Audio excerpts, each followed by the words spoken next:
Go.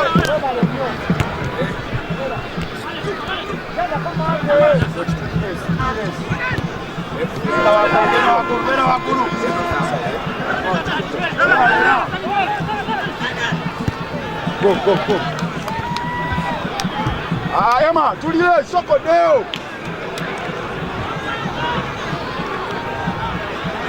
Open.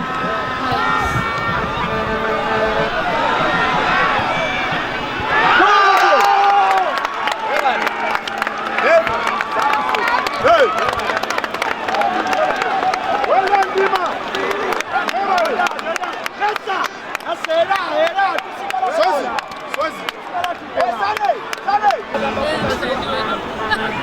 Dima.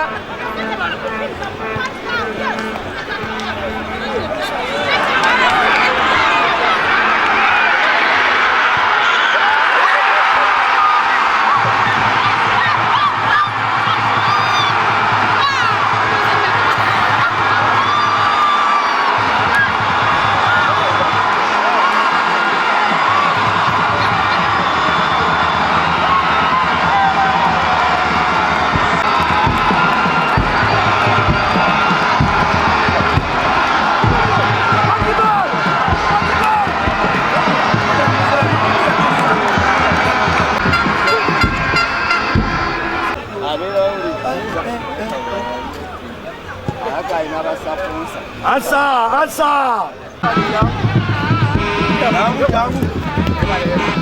Era.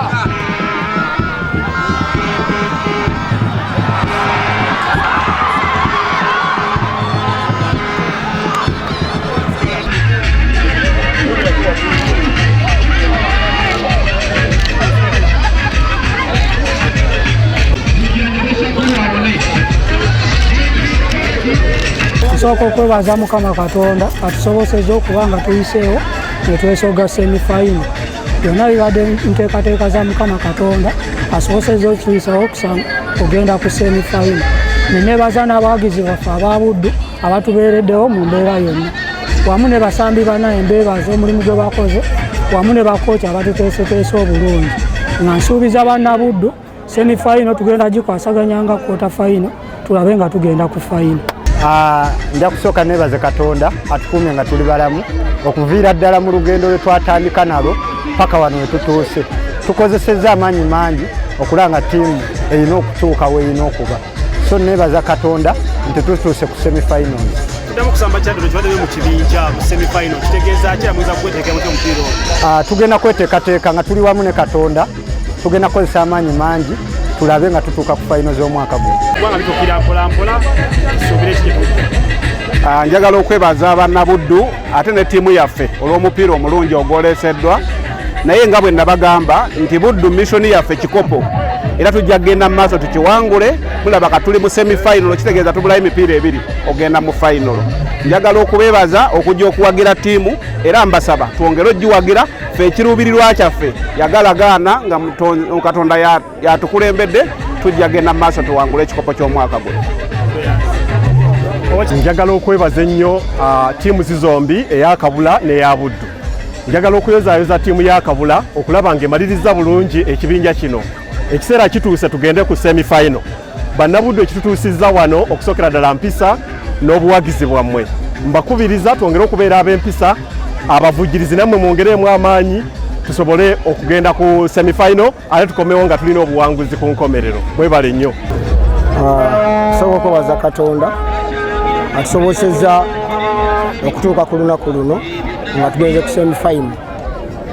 Tekibadde kyangu, si lugendo lwangu okutuukawo, naye tetubuuse okutuukawo.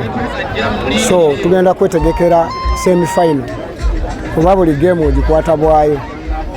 Geemu tebadde nyangu kuba nakimanya nti wetwagujja eri nabo tebagenda kwebaka kuba balowooza nti ffe tugenda kwebaka olw'okuba tukoze eki era obalabe baze all out. Goolo 2 nyangu nnyo zigatta, naye tukoze comeback tusobola okusuka quarter final. So tugenda kwetegekera semifinal. Tugenda kuba mupiira mwangu, naye nsaba Katonda era ajja tusobozesa okuyitako okulaba nti tusobola okutuuka ku final. Ako kituddamu okusamba Kyaddondo kivaddeyo mu kibinja mu semi-final. Kitegeeza ki era Munyabuddu asubire ki mu geemu eyawo? Geemu tegenda kuba nnyangu kuba tumukubyeho omwandaawe naye tugenda gikwata kisajja kikulu okulaba nti tugijjamu ogenda ku luzannya olw'akamalirizo.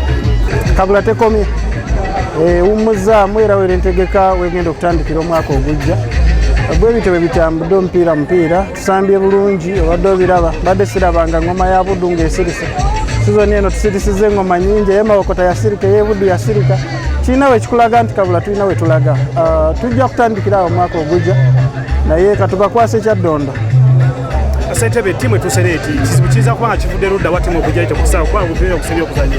Emmotoka yafudde era n'ensaba ab'olukiiko waggulu ne batukkiriza ne batwongeramu obudde ne tusobola okujja tutuuke wano kuba twadde twatrainingidde ku kisaawe kyanjawulo enkozi ate ttiimu egenza okuvaayo ne tufunamu obuzibu wakati awo naye final tutuuse era tusambye n'abawagizi banyumiddwa. Amaanyi agange nze Coach Eric Kisuze omutendesi Kabula sizoni eno okusookera ddala neebaza Omukama Katonda olw'olunaku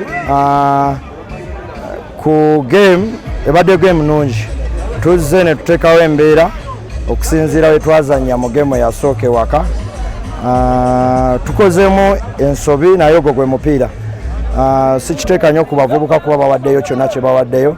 However ne ttiimu gye tubadde tusamba nayo y'amaanyi erina abasambi abalungi esobodde nayo okwesitula okulaba nti tugiteebye neeva wansi nekolayiza mu nsobi ze tukoze.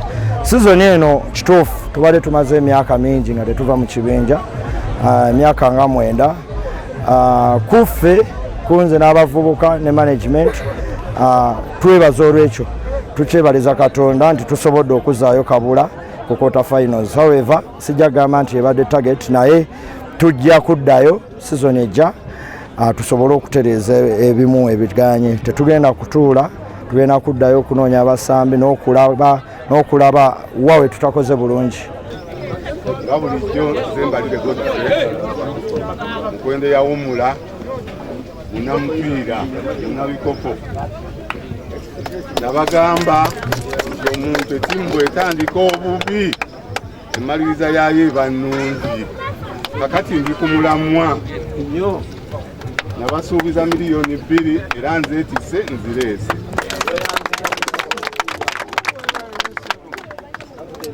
Kakati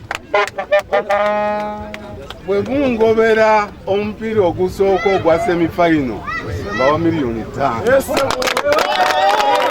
naye entandikwa embi ebika emaliriza ennungi era mutandiso kiraba nti Buddu yatandika obubi kakati tugenda ku finals. Nkubiriza bannabuddu mbagamba nti omupiira ssente mwenna tubeere bumu bannabuddu gye bali abalina ssente abalina obusobozi obw'enjawulo mwenna abali e Buddu abali e Kampala abali mu bitundu byonna eby'enjawulo muveeyo tuwagire ttiimu ereete ekikopo e Buddu.